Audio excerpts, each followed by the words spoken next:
pag-aaral is no other God. Pag-aaralan po natin yung sinabi or binasa para po sa atin kanina ni Kuya Brilliance. You shall have no other gods before me. Sa verse 3 ng Exodus chapter 20. Kailangan po ay tandaan po natin, again, sinabi ko ito kanina, pero pinili ng Diyos ang Israel bago pa man sila nakarating. Oo. Tama. Sa Exodus chapter 6 verse 7, sinabi, I will take you to be my people, I will be your God, and you shall know that I am the Lord your God.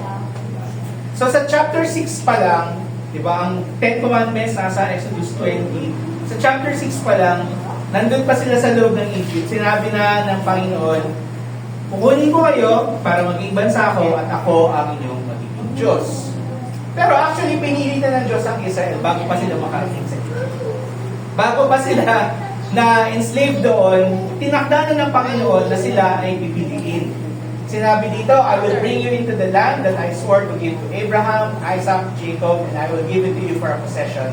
I am the Lord. Exodus chapter 6, verse 8. So, what does this mean para po sa atin? Na tayo ba ay pinili ng Panginoon even before you were born? Yes. Oo. Sa wisdom ng Panginoon, ikaw ay tinawag niya at pinili para gumawa ng mga bagay para sa kanyang kaluwalhatian. Para sa kanyang para ikakakilala ng Panginoon sa ating mga buhay. Pinili ka ng Panginoon para sa kanyang purpose. And it is also up to us kung susundin natin yung purpose na yun na nais po sa atin ng Panginoon. So, therefore, ang 10 Commandments ay gabay sa pag-respond sa pagpili ng Diyos. The 10 Commandments acts as a standard, kumbaga parang minimum standard siya para sabihin, i-compare natin yung buhay natin. Sumusunod ba ako sa nais ng Diyos? Sumusunod ba ako sa purpose niya? So, ang tanong po natin, bakit nire-require ng Diyos na siya lang ang ating kilalanin? Diba? Exodus chapter 20 verse 3, you shall have no other gods before me. Hindi ka sasamba sa ibang Diyos. Ako lang ang Diyos na dapat mong sambahin. Bakit nire-require ng Diyos na siya lang? Ibig ba sabihin, vain ba ang Diyos na parang yun? Ito yung mga kwento minsan ng mga mag-jowa. Ay, di ba? Pasensya na sa mga mag-jowa. Di ba? Na parang, ako lang dapat yung, sinong ka-text mo? Diba? Tapos, nag-text ng good night, sa 8:07 p.m. Tapos nag-reply yung lalaki, 8:09 p.m. Sinong ka-text mo? Diba? Isang minuto lang na hindi ako nakareply. Siguro hindi mo na ako mahal. Hindi ganun ng Panginoon. Hindi ganun ng Panginoon. So, sa pag-aaral po natin, alamin natin na bakit hindi ganun ng Panginoon. Na hindi siya nanghihingi ng atensyon sa atin. Hindi siya actually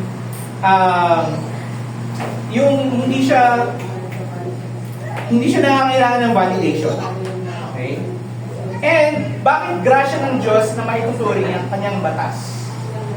Binigay ng Panginoon ang batas na dapat siya lang ang sasambahin. You shall have no other gods before me. Batas siya, pero bakit siya grasya na maituturing? So, una, sabi po sa batas, nire-require ng Diyos na siya lang ang sambahin dahil siya lang ang tunay na Diyos. Kung titingnan natin, parang siyang circular na argument na bakit kailangan sundin ng Diyos? Kasi siya lang yung nag-iisa eh. Para siyang paikot na ano lang. But, ito kasi ang katotohanan, walang ibang Diyos kundi si Yahweh.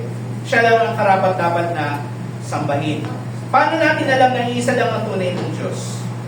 Sabi sa Job 38:3-4, ito yung time na si Job, meron siyang matinding pinagdadaanan, kinuha ng, actually hindi naman ng Diyos ang lahat sa kanya, but kinuha ni Satan yung lahat sa kanya, yung kanyang kayamanan, yung kanyang mga anak, yung kanyang dignidad, yung kanyang health. Dumating sa point na sinabi ng asawa sa kanya, ang asawa niya sa kanya, sumpahin mo na kasi ang Diyos. Magalit ka na sa Diyos para mamatay ka na, para matapos ang lahat ng ito. Pero, ang sabi ni Job, tatanggap lang ba tayo ng magaganda galing sa Diyos? Hindi ba tayo tatanggap ng masasakit? Sinabi niya na the Lord gave and the Lord takes away. Blessed be the name of the Lord. Pero for the rest of Job, simula sa chapter 3 hanggang sa chapter I think 35 or 34, si Job doon, sinasabi niya na I need an explanation. I deserve an explanation. I need an answer. Wala akong kasalanan. Panginoon, mag-explain ka sa akin bakit nangyayari ang lahat ng bagay na ito. Tapos yung mga kaibigan niya, na tinuring na kaibigan, sabi ng mga kaibigan, siguro talaga nagkasala ka. Mag-confess ka na. Kaya nagkakaganyan, kaya ka nagkakasakit kasi meron kang hidden sin sa iyong buhay. Pero sinasabi ni Job na, wala nga akong kasalanan. Hindi ako nagkulang sa lahat ng ginagawa ko. Tapos nagsalita yung isa si Elihu, pero hindi na natin siya kawawa naman si Elihu. Tapos sa 38, bigla nagsalita ang Panginoon. Sabi niya, dress for action like a man. I will question you and you make it known to me. Where were you when I laid the foundation of the earth? Nasaan ka nang ginawa ko ang buong kalawakan? So, tapos ka ng boxing. Diba? And you can read from verses 38, 39, 40 hanggang 41, 4 chapters. Sinabi lahat, dinadalyado ng Diyos, ito yung lahat ng ginawa ko. Kaya mo ba to? Nasaan ka nung ginawa ko ang lahat na ito? Now, hindi lang creator ang ating Diyos, kasi matapos niyang likhayin ang mga bagay, parang hindi niya sabi, oh yan, sige, bahala ka na. Diba? But rather, makikita po natin that our Lord is actually invested sa ating buhay. Sa Isaiah 45 verse 5, I am the Lord and there is no other besides me, there is no God. So sinabi ng Panginoon dito na ako lang ang Diyos. Walang iba. Wala akong katulad, wala akong kapantay.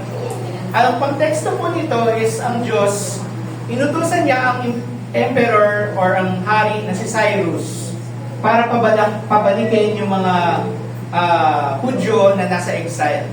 Remember, 70 years of exile, kinuha sila mula sa kanilang lupain, dinala sila sa malayong lugar, una sa Babylon, na eventually sinakop ng Persia, naging part ng Persian Empire. And dito si Cyrus bilang emperor ng Persia, tinalaga siya ng Panginoon para pabalikin yung mga exiles, pabalik sa kanilang lupa. Sinabi ng Diyos dito sa Isaiah 45 na hindi mo ako kilala. Hindi mo nga alam na ako ang Diyos. Pero binibigyan kita ng kapangyarihan, binibigyan kita ng kalakasan para isagawa mo ang kalooban ko. I am the Lord, there is no other besides me. There is no God. So, ibig sabihin ng Diyos po ay sovereign. Ito lagi natin ito sinasabi, lagi natin itong binabanggit. When we say that God is sovereign, ibig sabihin siya ang may karapatan, siya ang may kapangyarihan para gawin kung ano ang nais niya. Hindi para sa, ang Diyos kasi natin, buti na lang ang Diyos natin, hindi katulad natin. So, napanood po ninyo yung Bruce Almighty. Hindi na kayo napalagi ni Pastor Joy, yung palabas sa, si Jim Carrey, gusto niya maging Diyos. At binigyan siya ng Diyos. Sige, gusto mo maging Diyos? Maging Diyos ka for one day. So, yung turning point doon, yung binigyan niya, pinayagan niya yung lahat ng request ng lahat ng mga tao. Sige, bigay ko sa inyo lahat. Nagkagulo-gulo yung buong mundo, di ba? Kung ibibigay natin ang request kung ibibigay ng Panginoon yung lahat ng request natin, nang sabay-sabay, magkakagulo ko talaga ang mundo natin, di ba? Pero in His sovereignty, alam niya kung ano yung makakabuti para po sa atin. At ito ay para sa kanyang kaluwalhatian. Ito ay para sa kanyang mas makilala ang Panginoon sa ating buhay. Kaya bilang sovereign or kataas-asang Diyos, dapat natin siyang kilalanin bilang nag-iisa at walang katulad or kapantay. So, ang grasya po ng Diyos para po sa atin dito is makilala natin yung nag-iisa at makapangyarihan ng Diyos. Diba? Kasi we have this tendency na kumapit tayo sa someone na mas sikat sa atin, mas makapangyarihan sa atin, diba? Or yung bagay na hindi natin, alam natin na hindi natin magagawa, yung alam natin na itong taong ito kaya niyang gawin. For example, nahuli ka ng enforcer na pumara sa'yo. May pumara sa'yo. Biglang, out of nowhere, biglang pumara sa'yo. Tapos, tatanong mo, Sir, ano pong violation natin? Reckless driving ka. Wala talaga? O sige, yung lisensya. So ngayon, yung lisensya mo, pag bibigay mo yung lalagyan, papakita mo na mayroong nakaipit na parang calling card. Oo. Yung calling card, either kulay violet yan, or kulay yellow, di ba? Or kulay blue. So, umakapit ka sa isang mas mataas sa'yo, and that is pera. Okay? Or literal na calling card ng isang opisyal. Para gusto mong ipakilala na, sabi nyo, kakilala ko si ganito.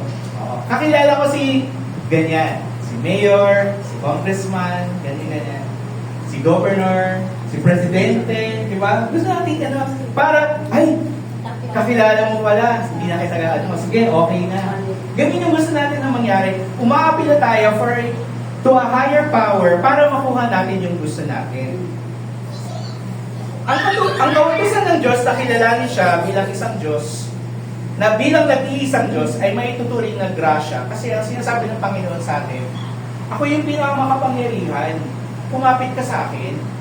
Wala ka ng ibang security, wala ng ibang lugar na mas secure pa kundi sa presensya at sa tabi ng Diyos. Hindi mo kailangang kumapit kay Mayor, hindi mo kailangang kumapit sa kung kani-kanino, lumapit ka sa akin. Ang tawag sa akin, ewan ko kung familiar ko kayo dun sa word na bakas. Bakas mo ko, di ba? Na kumbaga parang, kunyari, si Kat, sorry, ito talaga yun.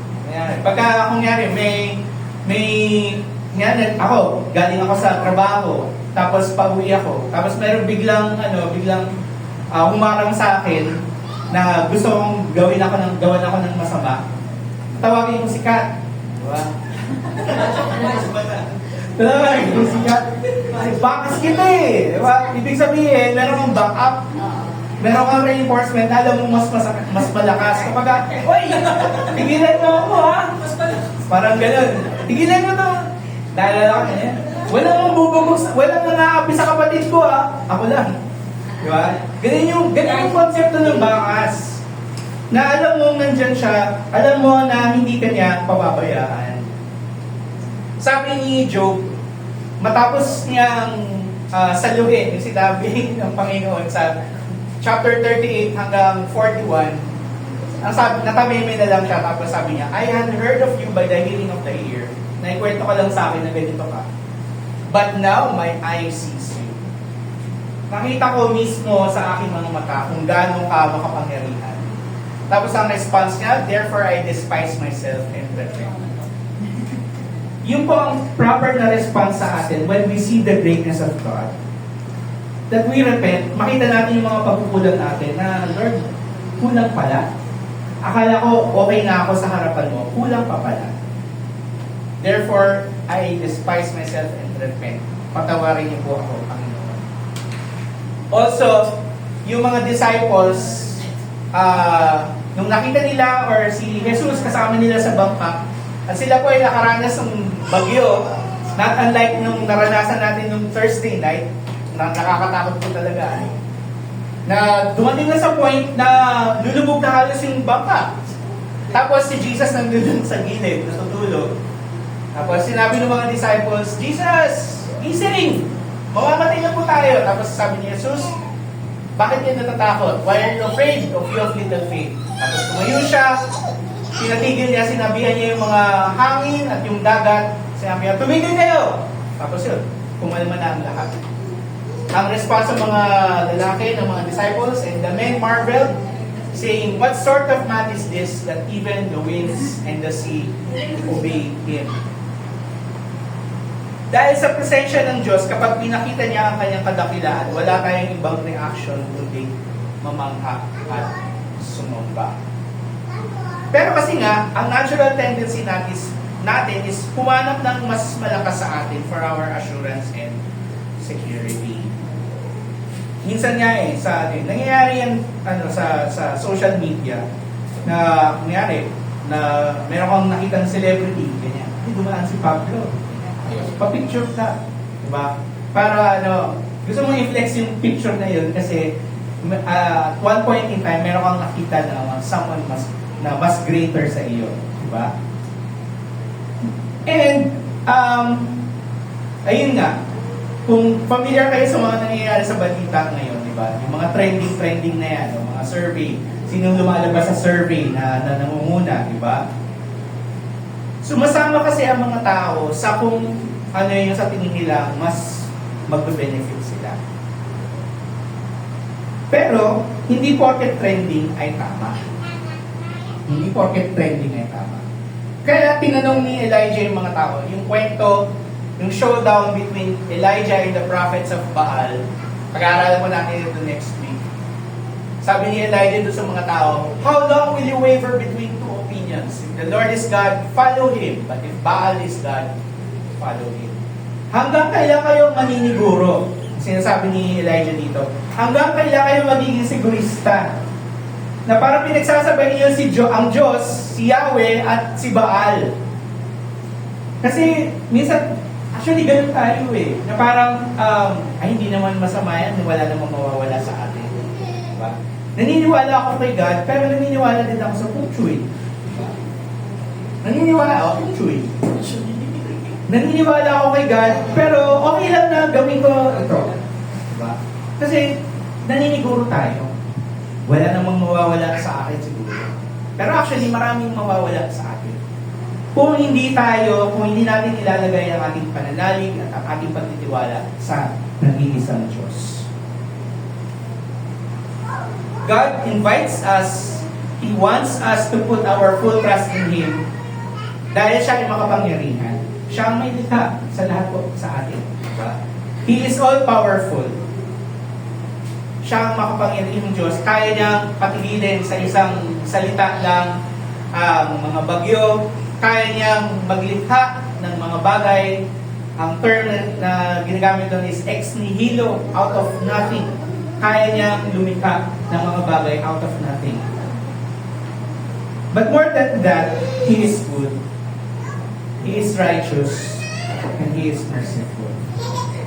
Isang makapangyarihan na Diyos, and yet napakabuti at pwede mo siyang laminan. Pangalawa, sabi ng batas, nire-require ng Diyos na siya ang ating sambahin kasi ang pagkilala sa ibang mga Diyos ay rebellion. Ang Exodus chapter 20 verse 3 ay in Hebrew, kapag babasahin ko siya, sabi po dito is, "Lo yiye, Yeka, Elohim, Akirim, Al-Panaya." Yung word na ginamit for God, gods is Elohim. Pinag-aralan po natin before yung pangalan ng Diyos na Elohim. Actually, it's a word that also refers to gods. Mga Diyos. Okay? So when you encounter the word Elohim in the Bible, most of the time, it refers to God comparing to small gods. Ibig sabihin ng Elohim, ang Diyos na pinakamataas sa lahat ng mga Diyos. The term Elohim in itself shows us na ang Diyos ay nag-iisang tunay na Diyos kumpara sa mga Diyos-Diyosan ng panahon nila. Okay? Kaya naman iniutos ng Diyos na siya lang ang sambahin, siya lang ang Elohim. Okay? Hindi dahil sa vain siya, hindi dahil sa kailangan ni God ng validation, but rather it is for our protection and safety. Kasi, Genesis chapter 3, verse 4 to 5, sinabi ng ahas, sinabi ng serpent dun sa babae, di ba, yun nga, nandun siya dun sa puno, tapos sinabi ng ahas, Sinabi ba ni God na bawal ninyong hawakan itong puno na ito? Tapos sabi naman ng babae, ay, sinabi ni God na, bawal namin kainin at bawal namin hawakan. Okay? Tapos ang sabi ng serpent, you will not surely die. Hindi naman kayo mamamatay. Fake news yun. For God knows that when you eat of it, your eyes will be open. Mabubuksan ng inyong mga mata at magiging katulad kayo ng Diyos. Yun yung kanyang pinaka-selling point. Yun yung kanyang pinaka-budol. Magiging katulad kayo ng Diyos. And deep in the heart of man, meron talaga tayong kagusto na maging Diyos. Aminin po man natin or hindi. So therefore, when God says that you shall have no other God before me, you shall have no other gods before me, walang ibang Elohim, kundi ang Diyos lang, ibig sabihin, para yan sa ating pong protection. Dahil walang ibang may kayang maging Diyos, kundi siya lang.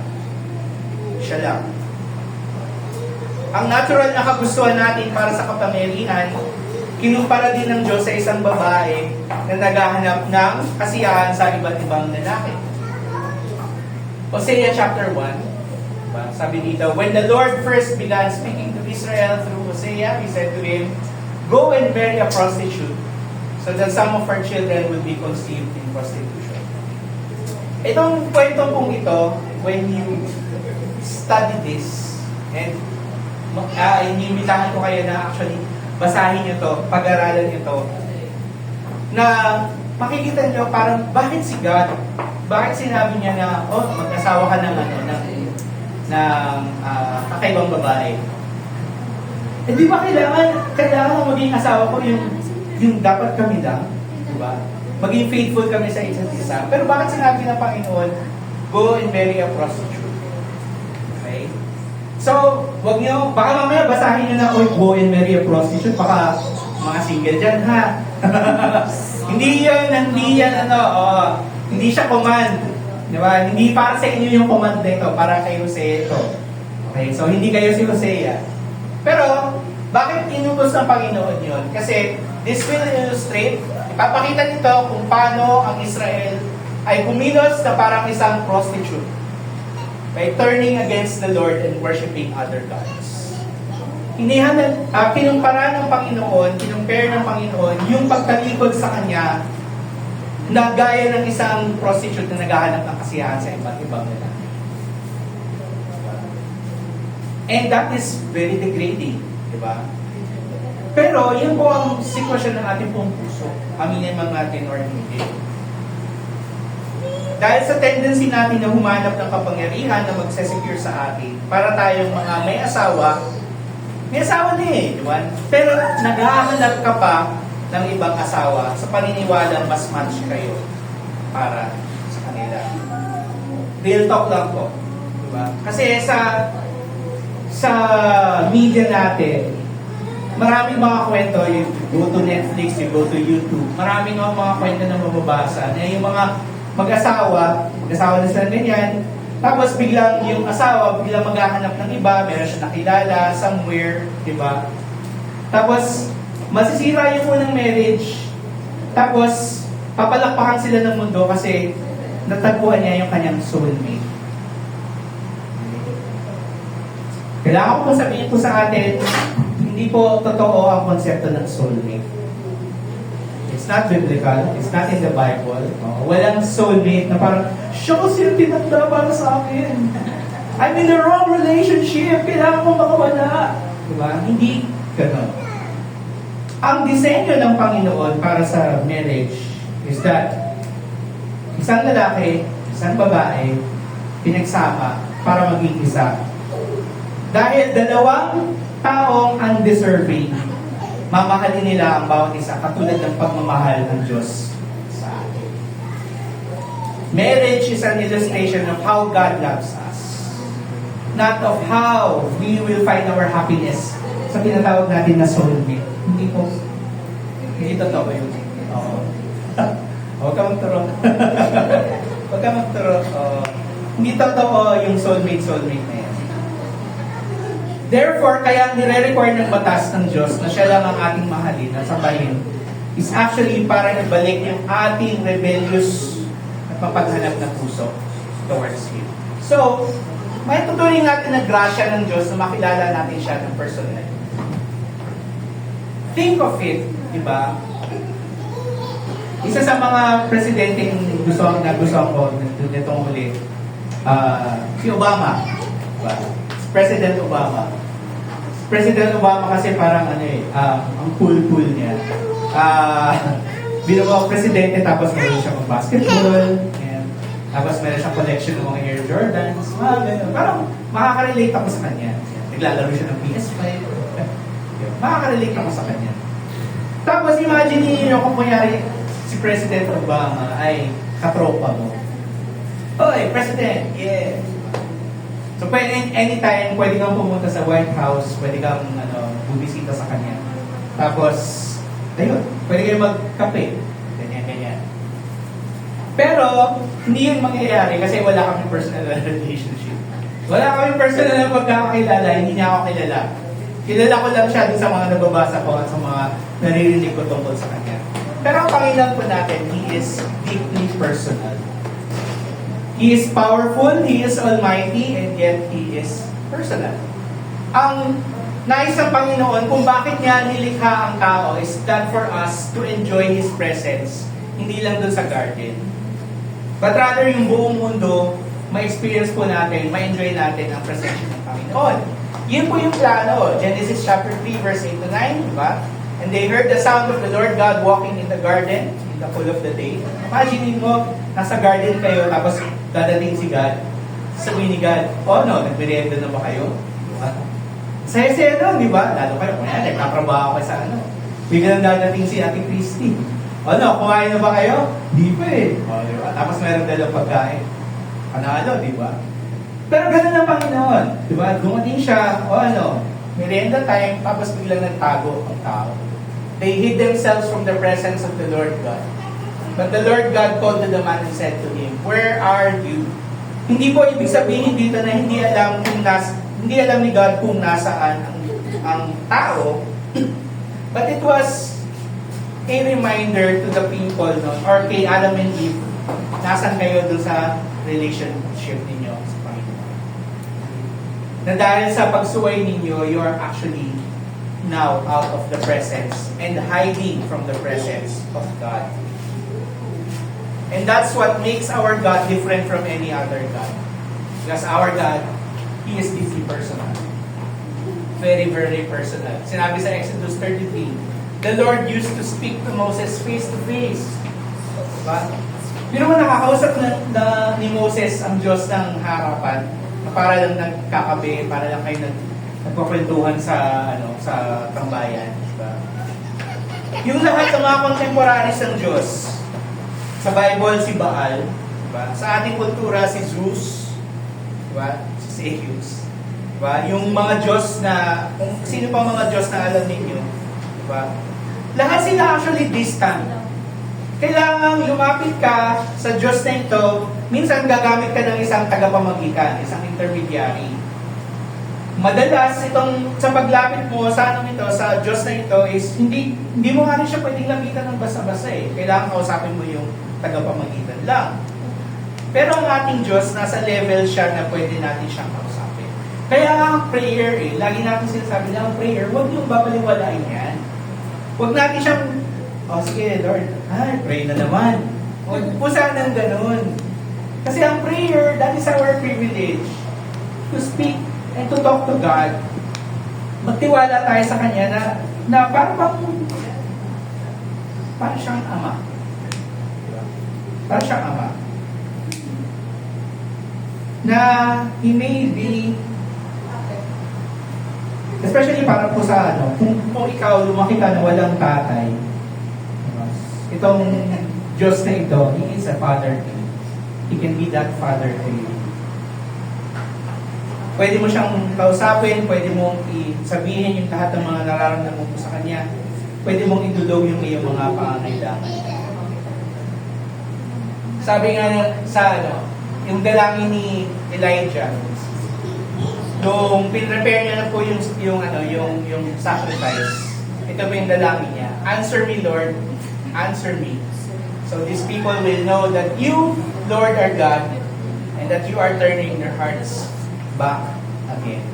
Dahil ang nais ang Panginoon ay puso natin sa Kanya lang. Walang ibang Diyos na sinasamba, walang ibang Diyos na hinahabol, kundi siya lang. Kaya nga pinadala si Jesus para sa atin, para maibalik tayo sa presensya ng Diyos. At ang ginawa niyang ito ay patunay na siya lang ang Diyos na may kakayanang ibalik ang nasirang relasyon natin sa Kanya. Dahil dito, ang ating tamang tugon ay ating pong buong pusong pagsamba. Full-hearted worship and our love and obedience. Okay. So as we reflect ko sa ating pong mensahe for this morning, tingnan natin. Masasabi ba natin na ang Diyos lang ang tanging nasusunod? Or sinasamba natin sa ating buhay? Or umaasa tayo sa iba para sa kapangyarihan, para sa security sa ating araw-araw po?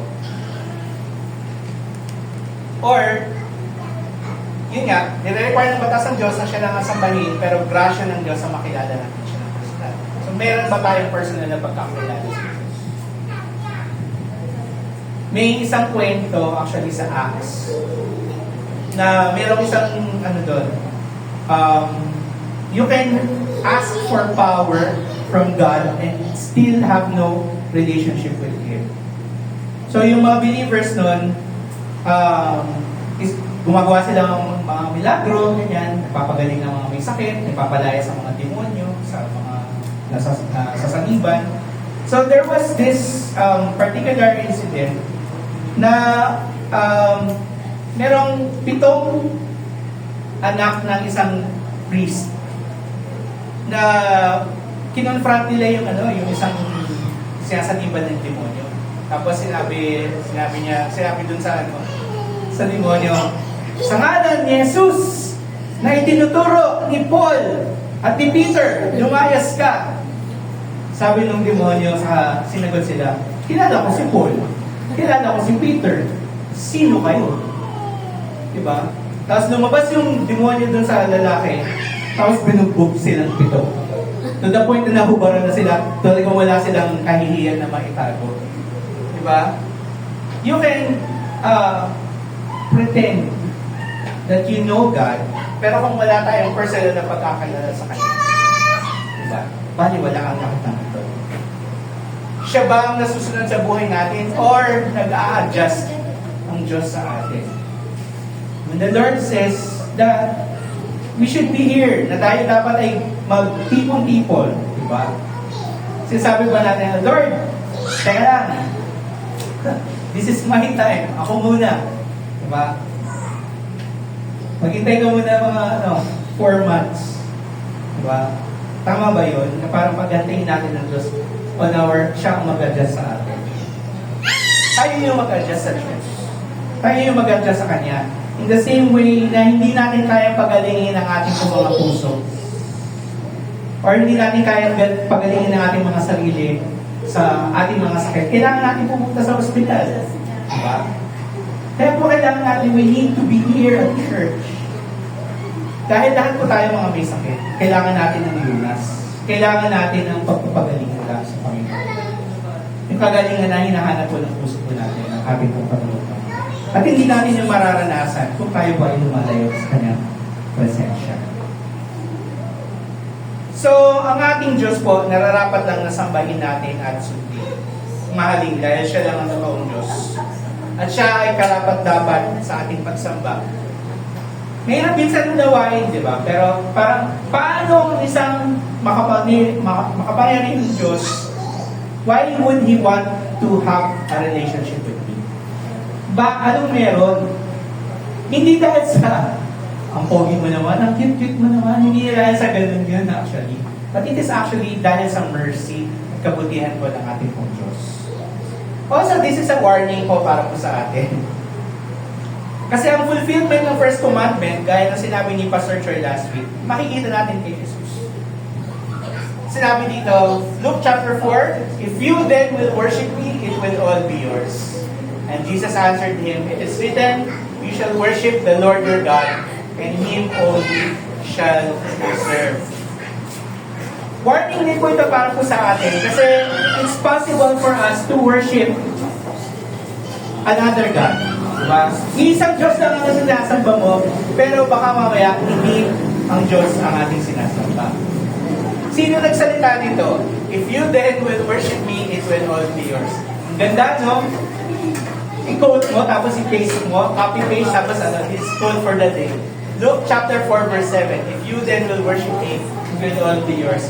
Kung hindi natin nila alam yung context ng passage ko nito, matakot ka. Kasi nagsabi nito na, kung sasamba ka sa akin, bibigay ko sa iyo lahat. Ang sabi ko nito sa Satanas. Si Satan ang nagsabi. Kaya kinoreksyon ng Panginoon Jesus, you shall worship the Lord your God, and Him only shall you serve. Possible na isang Diyos ang sinasamba mo, pero totoong Diyos ba siya? So to worship God alone is for our protection, and it is for our security and safety. So tandaan po natin, ang unang kautusan, you shall have no other gods before me. It is an invitation para mas makilala po natin. Hindi siya obligasyon na parang ako lang dapat sasambahin mo. Ako lang dapat ite-text mo. Or ako lang dapat mong kakausapin, hindi ka titingin sa ibang babae. Hindi siya actually gano'n. But it is an invitation for us to know God more, to grow deeper and more personal sa Kanya. Ang unang kautusan ay hindi isang obligasyon na sumamba, kundi imbitasyon upang kilalanin ang nag-iisang Diyos na makapangyarihan, matuwid at personal. So, kilala mo na ba ang Diyos personally? O isang paraan lang siya para makuha mo yung mga gusto mo sa buhay? Kung kilala mo siya ng personal, mahalin at sundin mo ang Diyos dahil ito ang tama at kararapat. Manalangin po tayo.